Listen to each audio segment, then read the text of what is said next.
చెప్తానే పోతున్నాడు ఇవన్నీ నెరవేర్చడానికేనా అని. కానీ అది ఎటువంటి మామూలు పరిస్థితుల్లో కూడా కాదు.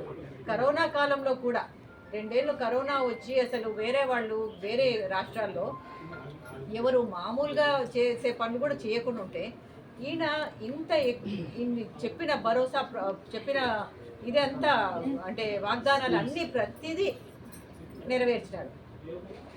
ఎవరైనా కూడా ఆయన స్థానంలో ఏం చేసేవాళ్ళు అదొక కారణం, అదొక ఎక్స్క్యూజ్ చూపించేసి అసలే ఇచ్చేవాళ్ళు కాదు. కానీ అటువంటి టైంలో కూడా అన్నీ చేసినారంటే మనిషికి ఎంత అంటే ఎంత మాట మీద నిలకడగా ఉంటాడో అది మనకు అర్థమవుతా ఉంటుంది. అవతల చూస్తున్నాం ఒక వ్యక్తి చెప్పిన మాట ఈరోజు ఒక మనిషిని తిట్టాడు, రేపు పోయి కలుసుకుంటాడు వాళ్ళని. ఈరోజు ఒక మాట అంటాడు, పొద్దున్నే ఒక మాట అంటాడు, సాయంత్రం మళ్ళీ దాన్ని తిప్పుతాడు.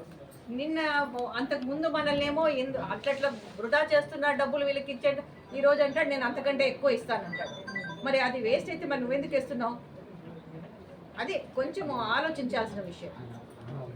కానీ ఇది కూడా మరి కొంతమంది అమాయకులు ఉంటారు, వాళ్ళకు మీరు చెప్పాలి ఇవన్నీ నమ్మొద్దు, ఏ పని కాదు, పైగా అది ఒక పార్టీ కాదు పుల్లగూర.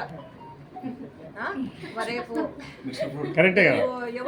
ఎవరికి ఏమి ఇది వచ్చినా కూడా మళ్ళా 5-6 పార్టీలు కలిసి ప్రభుత్వం ఒక రాష్ట్రం బాగా నడవాలి అంటే ఫస్ట్ థింగ్ ఒక స్ట్రాంగ్ ప్రభుత్వం ఉండాలి, ఒక గట్టి లీడర్ ఉండాలి.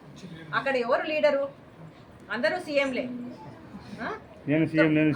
ఇక్కడ దానికి డౌటే లేదు. లీడర్ ఎవరైంది, ఎవరి మాట అందరూ వింటారు అనేది దానికి డౌటే లేదు, తిరిగే లేదు. తర్వాత ఈయన ఏ మాట చెప్తాడో ఆ మాట గట్టిగా ఎన్ని కష్టాలన్నా రాని నెరవేరుస్తాడు అన్న ఇది నమ్మకం అందరికీ కుదిరిపోయింది. సో ఆ మాట మీరు అందరికీ చెప్పాలి, వాళ్ళు నమ్మించాలి. మీరు రోజు ఫోన్లు చేసుకుంటూ ఈ రోజు నుంచి ఎలక్షన్ వరకు మీకు తెలిసిన వాళ్ళందరినీ వాళ్ళను కన్విన్స్ చేస్తుండాలి. వాళ్ళ బాధలు వాళ్ళు చెప్తారు, అది మీరు వినండి.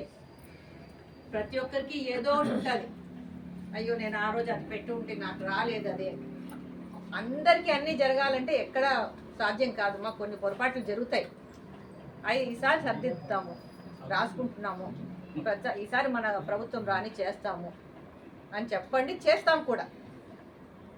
సో మీరు గట్టిగా ఆ పని చేయండి ఈ రోజు నుంచి ఎలక్షన్ వరకు. మళ్ళీ ఎలక్షన్ రోజు ఫస్ట్ పొద్దున్న లేవగానే ఫస్ట్ మీ ఓటు వేయండి, ఇంట్లో వాళ్ళ ఓట్లు చూసుకోండి. మీరు ఎవరెవరికైతే చెప్పినారో వాళ్ళందరితో ఫాలో అప్ చేయండి. మనం అనుకుంటాం నేను ఒక్కదాన్ని చేస్తే ఏమి ఇంత సామ్రాజ్యంలో అని అనుకుంటాం, అట్లా కాదు. ప్రతి ఒక్కరిది దీంట్లో చాలా ఇంపార్టెంట్ రోల్. సో మీరు మీ సొంతంగా మీరు అనుకోండి, నేను ఇంత టార్గెట్ నేను పెట్టుకుంటున్నా, నా వల్ల ఇన్ని ఓట్లు రావాలి అని, అది సాధించి చూపించండి. మళ్ళీ మన ప్రభుత్వం తెచ్చుకుందాము. ఈసారి ముందులా కాదు, ముందు ఎన్నో కష్టాలతో వచ్చింది, కష్టాల్లో ఉన్నప్పుడు వచ్చింది ప్రభుత్వం. అప్పుడే పుట్టిన రాష్ట్రం మంది. ఆయన ఫస్ట్ వచ్చిన ఆయన మొత్తం నాశనం చేసిపోయినాడు, ఏమీ లేకుండా. కరోనా వచ్చింది, వరదలు వచ్చినాయి.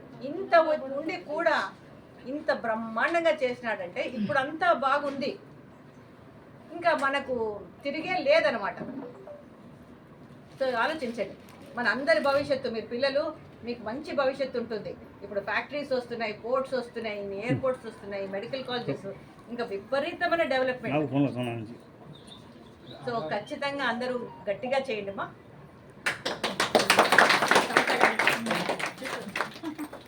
అక్క చెప్పింది అన్ని పాయింట్స్, ఇంకా కొత్తగా నేను చెప్పేది ఏం లేదు. ఖచ్చితంగా ఆలోచించండి, అక్క చెప్పినవన్నీ ఖచ్చితంగా అందరికీ చెప్పండి. 2 ఓట్లు, ఎంపీకి 1, ఎమ్మెల్యేకి 1, 2 ఓట్లు ఖచ్చితంగా ఫ్యాన్ గుర్తుకే ఓటేయమని. Thank you.